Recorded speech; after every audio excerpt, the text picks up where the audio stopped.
4:26. Time to go.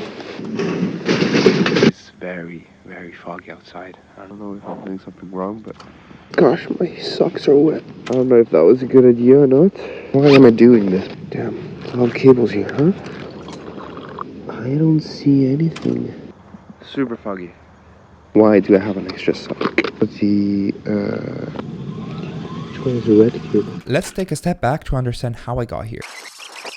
For my bachelor thesis, I decided to merge two passions of mine, filmmaking photography and the outdoors with physics. I knew who the right supervisor was going to be. I emailed Chad and within a few minutes I got a reply. I was going to quantify the impact that Starlink satellites have on astronomical observations. Let's break this down. I'm sure you've heard of Elon Musk. Well, other than Tesla, this guy owns a bunch of other companies, including SpaceX, an aerospace manufacturer. Recently, they developed a mega constellation of satellites named Starlink to provide commercial internet service anywhere in the world. Almost half of the world's population does not have access to the internet because most internet options require costly underground cables, leaving many rural locations offline. And while satellite internet can reach those areas, these satellites are huge and launched at over 35,000 kilometers. This means a satellite can reach places cable cannot. However, since this one satellite is meant to serve several users, its data capabilities are restricted and so its connection speed. Also, this signal has to travel a long way, creating lag. This is where Starlink comes into play. These satellites are much closer to Earth's orbit, around 500 kilometers, reducing the connection delay that is found with traditional internet satellites. As of May 2021, SpaceX has launched 1,737 Starlink satellites. Elon Musk plans to send a total of 42,000 satellites to space. This equates to 15 times the number of active satellites today. This scheme, however, isn't without problems. It encompasses a larger issue regarding space pollution and debris. Also, satellites can reflect sunlight and appear as bright streaks, so they end up looking like bright moving stars.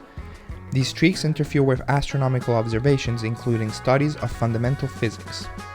Due to their sheer amount and low orbit, the astronomy community is worried these satellites will contaminate the data collected and shift humanity's view of the night skies. So how did I take the pictures of these satellites?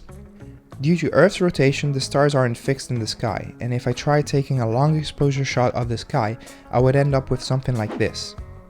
So I used a device that would track the stars while taking the exposure. I assembled it from a DIY kit and downloaded the necessary software to connect it to my laptop. The Open Astro Tracker did not only account for Earth's rotation, but also automatically adjusted so that it would point towards the predicted satellite position. I went to St. Peter's right before sunset and tried catching satellite streaks. Before each imaging session, I followed a few steps to set up my equipment. I also had to deal with condensation of the lenses to avoid taking pictures like this. So I put two heating pads next to this and put them in a sock. Eventually I got my first image. We got it. Fuck. And from there, I started getting more. The observation window was short, however. Since satellites reflect sunlight, they are only visible a couple hours after sunset or a couple hours before sunrise. I was lucky with the weather and managed to have a very sunny weekend in October where I got most of my results. Next, to calculate the magnitude of the satellites, I uploaded all these pictures to SiriL, a glorified Photoshop for astrophotography. Here I could determine several statistics about the stars and satellites in the pictures. I used a point spread function tool in SiriL to draw 3 annuli around each star to calculate... No one's gonna understand any of this. Can we just cut it out? Yeah, like I don't even know point spread. Yeah, I don't even know what that means. Finally, with these statistics, I plotted graphs of star magnitude against pixel count that helped me extrapolate the satellite's magnitude and compare them to observatories' limiting magnitudes.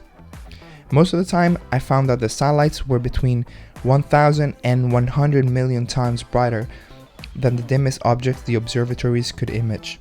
This means if a satellite were to cross the field of view, it would saturate the detector. I had also planned to use different methods to capture these images, amongst which recording video. However, this did not turn out as expected. More extensive research could be conducted by implementing the same methods at different times of the year. This is because the sun would trace higher trajectories during summer and shorter in winter. meaning that in the summer, satellite streaks would pose a greater issue because twilight would last longer, and therefore the satellites would take longer to drop in Earth's shadow, hence being visible for longer. Although these satellites pose a threat to both amateur astrophotographers and to researchers, several mitigation steps have been brought forward from SpaceX with DarkSat and VisorSat to reduce their reflectiveness.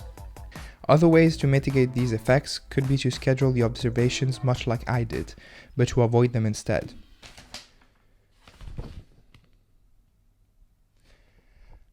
Oh, we're not done? Oh, ethical guidelines. Oh, I see.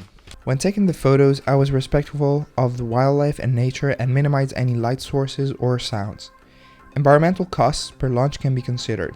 An awful lot of fuel is used to achieve orbit and lost first stages of rockets that burn up upon re-entry. Finally, should the results be made open source?